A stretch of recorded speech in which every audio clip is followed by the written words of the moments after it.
Hi everyone, thank you for joining our free short online seminar on how to pass the holidays with less stress and anxiety. My name is Segi and our community is called Divine Reflection. You can find us on the web at www.divinereflection.info. The mission of our organization is to help individuals and families around the US improve their mental wellness by giving them tools to cope with everyday challenges. The method is based on the principles of Kabballah.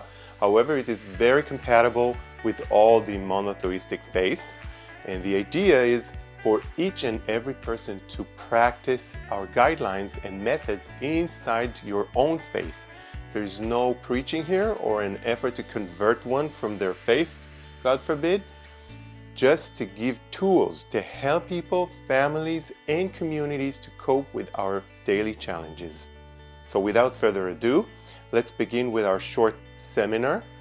Time is short and there's a lot of work to do before the holidays for each and every one of us. To understand this complex situation, we need to first focus on the meaning of the word holiday.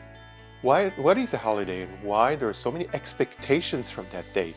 For many people, a holiday is as it sounds, a holy day, a day that has connection to the Creator, a day that has an important meaning.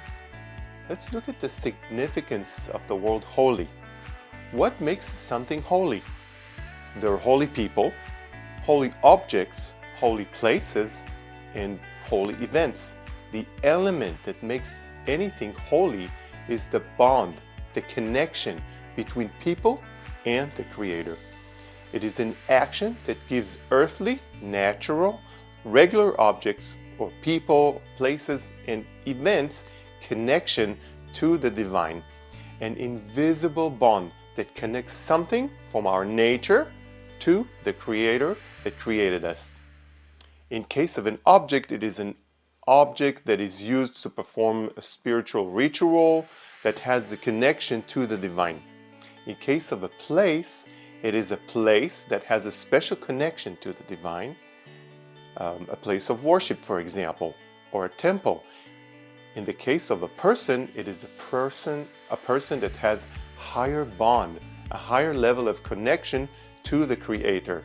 And in the case of a holiday, it is a day where certain ritual is conducted that has an important meaning to the connection between us, humans, and the Creator.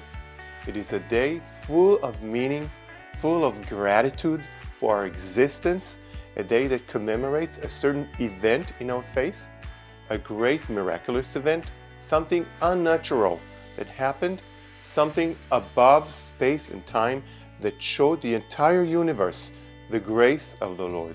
And we want to commemorate it. We feel obligated to do so. We feel it is our responsibility to commemorate this holiday.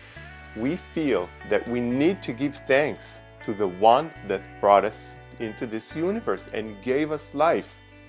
And we do not wish to disappoint Him. We want to make sure it is meaningful. We also hope to establish a higher level of spirituality, a higher level of connection with the Creator. It is a day full of spiritual expectations, aspirations, and desires.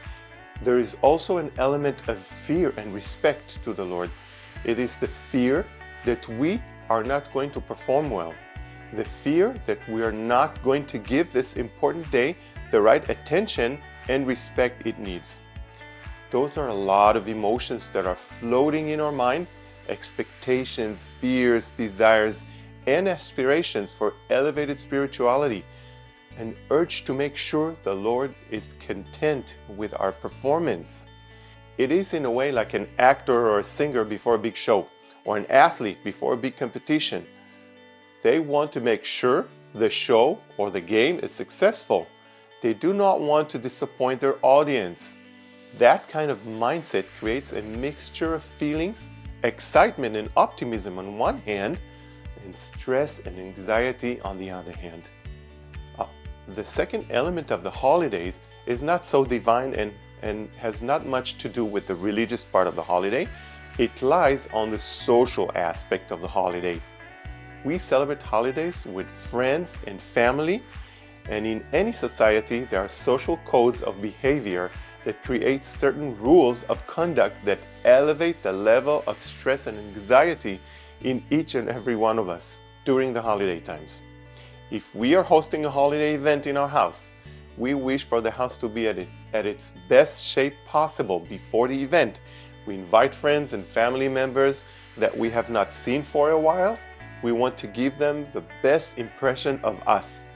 We want to show them our family cell at its best performance. The house needs to be clean and presentable. Oftentimes we neglect the maintenance of the house throughout the year, and suddenly before the holiday we must fix stuff, paint, replace old furniture, clean carpets, replace the burnt light bulbs, refresh the external and internal looks of the house, organize it. All those extra activities needed to be done in a short period of time right before the holiday. These activities are taking their mental and financial toll on us. There might be many arguments between couples about different topics, such as how well the house needs to look, what needs to be bought or cleaned and replaced. There is also the inter-family politics that is strongly present. Who should we invite? Who did we go to last year? How many people to have over? Do they get along with each other? Where are we going to reside them? What do they like to eat? How judgmental they are of us? What would they think about us if we didn't do X, Y, Z? What would they say or think if we invite or not invite certain people? Oftentimes we find ourselves inviting people that we do not necessarily wish to invite, but we feel obligated to do so because our significant other or partner is asking us to do so, or because they invited us before, last year for example, or because they have nowhere else to go to during the holidays. There are dozens of such factors and considerations and compromises and social considerations that are just floating in the air like a hurricane that is flying around us, and we are trying to put all the pieces together to calm down the hurricane and find the exact balance that will create the desired outcome. The third factor is our expectations from the family reunion. We wish for everyone to get along. We want our family members to be happy during the event. We do not want them to fight or argue. We want them for one evening to forget about all their frustrations, their anger, past arguments. We want them to have a good time and put everything behind. However, oftentimes it is an unrealistic expectation. And deep inside us, we know it, we know that.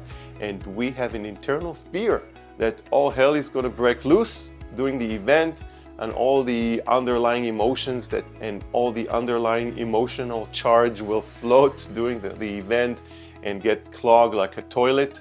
And I don't want to expand here on the visual description of what happens in that case. The last factor I'm going to talk about is the financial part. I think that a significant portion of families overspend beyond their budget before the holidays. Whether they're inviting people over or going to somebody else's house, we buy gifts for family members and co-workers and friends and our partners. We buy new clothes, decorations. It is a financial burden that oftentimes takes a big toll on our bank account long after the holiday is over. And that is by itself enough to elevate the level of anxiety and stress. And it is an accelerator for so many arguments before the holiday. I feel stressed just talking about these things.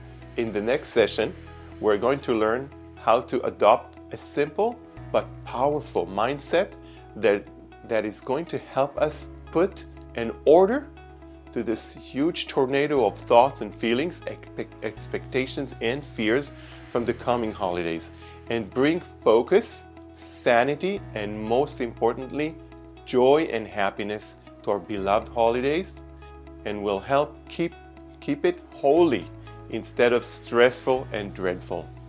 My name is Sagi, and you're watching a short seminar on how to pass the holidays with less stress, from our community, Divine Reflection. If you enjoyed this digital seminar, please share it with others and leave us your name and email in the end for us to send you more valuable information in the future on how to better your life and improve your mental wellness. I'll see you guys next session, session number 2. I'm Sagi with Divine Reflection. Goodbye.